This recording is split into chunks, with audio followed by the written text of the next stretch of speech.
कैसे हैं आप सब। आई होप सब अच्छे होंगे और आप सभी का स्वागत है मेरे यूट्यूब चैनल के ऊपर।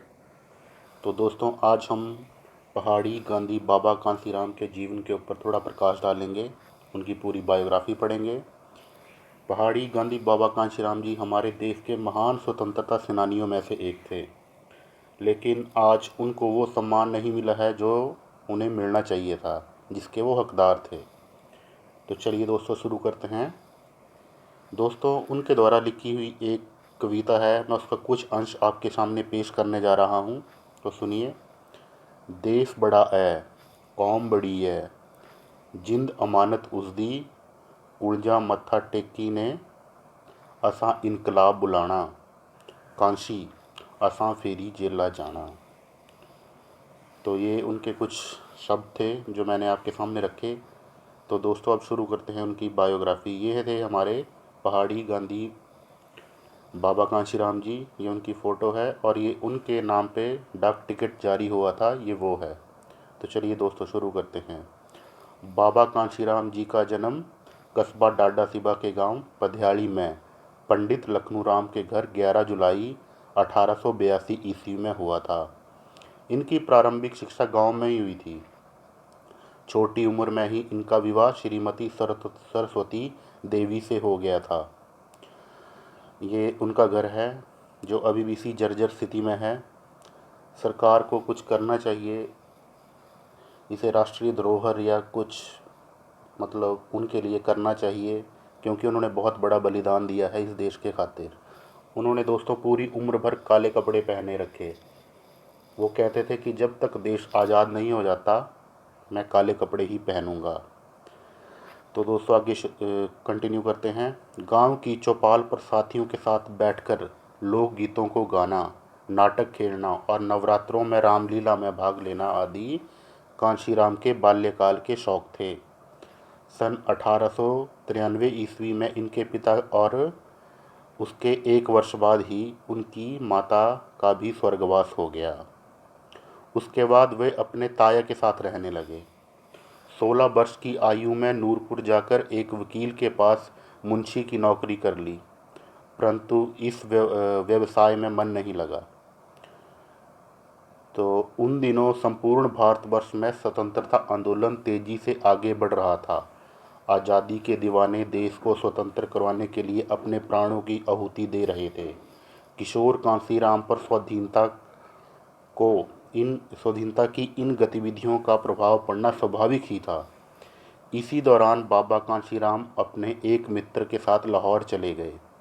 तो ये देख सकते हैं आप, उस ज़माने का ये लाहौर था जब बाबा कांशीराम जी लाहौर गए थे, और ये आज का है लाहौर किला, आप देख सकते हैं।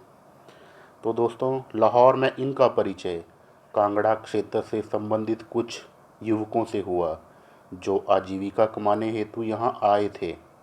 साहूकार इनका खूब शोषण करते थे। इन लड़कों को मुंडू कहकर पुकारा जाता था। शोषण की इन घटनाओं से कांसीराम का दिल दहल उठा। मानवता को स्वतंत्रता के मायने उन्हें समझ आने लगे। तो ये देख सकते हैं आप, लाहौर में उन्हें मुंडू कहकर पुकारा जाता था।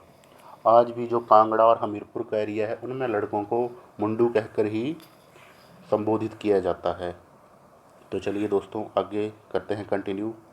बाबा कांशीराम लाहौर आजीविका कमाने के लिए आए थे, परंतु तत्कालिक घटनाओं ने इन्हें स्वाधीनता संग्राम में अग्रणी सेनानियों के समीप खड़ा किया।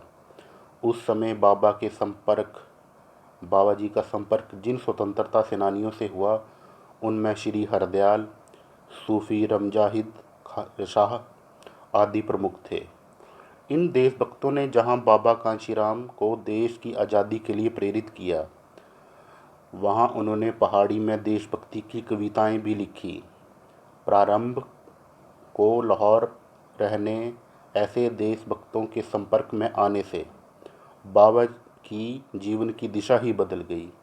सन 1905 ईस्वी के भूकंप में कांगड़ा में भारी क्षति हुई।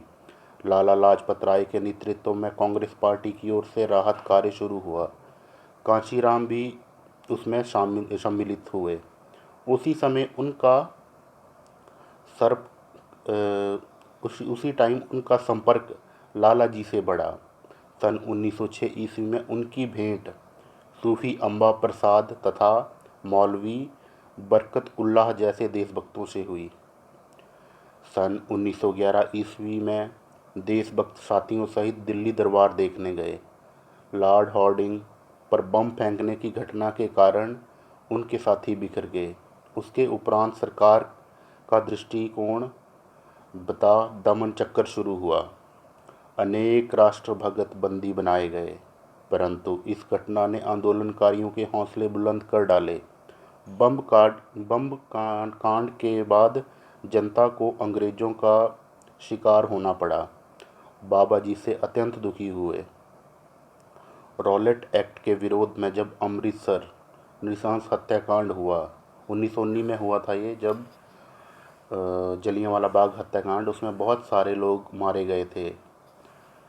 तो उस समय कांशीराम दुकानदारी के काम से वहाँ पर थे।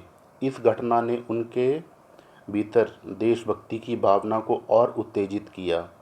उन्होंने महात्मा गांधी का अनुचर बनकर देशोद्धार करने का संकल्प लिया। उन्होंने 1919 में सत्याग्रह का हलफनामा भरा और आंदोलन में सम्मिलित हो गए। स्वतंत्रता संग्राम की अमिट प्रेरणा लेकर उन्होंने अपने क्षेत्र में कार्य करना आरंभ किया।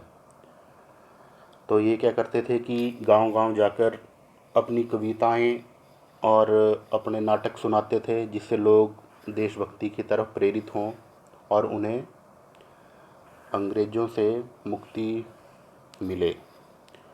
तो फिर क्या हुआ सर, सन 1919 में उन्हें बंदी बनाने के लिए पुलिस ने घर पर छापा मारा।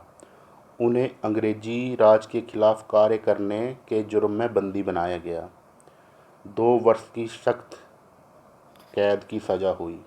उन्हें बंदी बनाकर धर्मशाला जेल में रखा गया। तो वहाँ पर उन्होंने बहुत सारी कविताएं लिखी। उन्होंने लगभग 500 के आसपास कविताएं लिखी हुई हैं। उन्हें धर्मशाला में बंदी बनाकर जेल में रखा गया।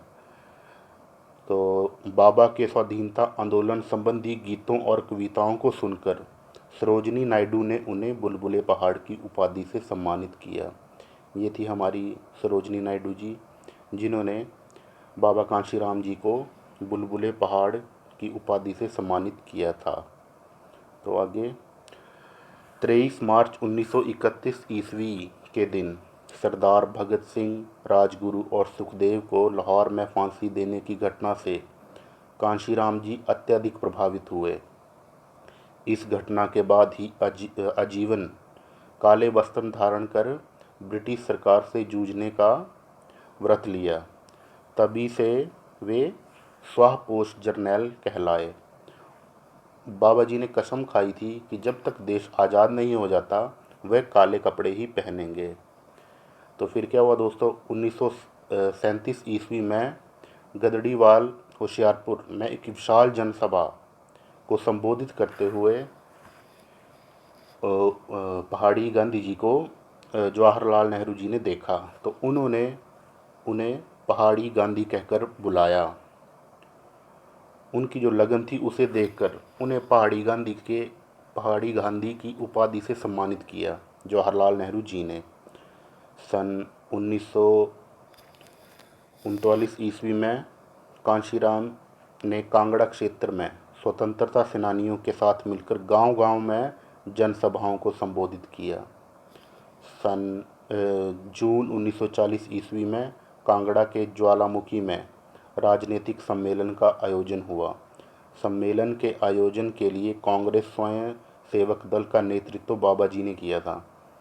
अप्रैल 1941 ईस्वी में भारत सुरक्षा अधिनियम के अंतर्गत बाबा कांशीराम को पुनः जेल भेज दिया गया।